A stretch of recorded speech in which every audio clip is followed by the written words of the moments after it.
అందరికీ బాధగా ఉంది. ఎవరికి there is no excuse also for what is happen. కానీ అయిపోయినాక ఇప్పుడు మేము ఒక ఎక్సర్సైజ్ తీసుకున్నాము. ఫస్ట్ ఏమో శానిటేషన్ అనేది ఇమ్మీడియట్గా నెక్స్ట్ 2-3 డేస్ లోపల మొత్తం హాస్పిటల్ స్వీప్ చేసి శానిటేషన్ షార్ట్ టర్మ్ స్టెప్స్ ఏమేమి తీసుకోవాలో అన్నీ తీసుకొని రోడెంట్ ప్రాబ్లం ర్యాట్స్ అనేవి మైస్ బ్యాండీకూట్స్ ఇవన్నీ ఉంటాయి. రోడెంట్ సిచ్యువేషన్ కూడా ఇమ్మీడియట్ యాక్షన్ తీసుకుంటున్నాము. ఒక అబ్బాయి చనిపోయినారు. ఎందుకు చనిపోయినారు? ఎందుకంటే ర్యాట్స్ వచ్చాయి. ర్యాట్స్ ఎందుకు వచ్చాయి? Because of sanitation, because of food, because of so many reasons.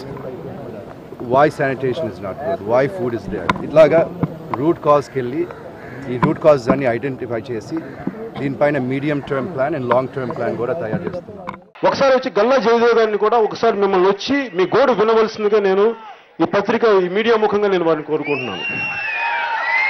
అలాగే భూమి కోల్పోతే ఎంత బాధపడతారో ఆ బాధ బాగా తెలిసిన వ్యక్తి మురళీమోహన్ గారు. మురళీమోహన్ గారు కూడా ఒకసారి వచ్చి నేను తెలుగుదేశం పార్టీ తరఫున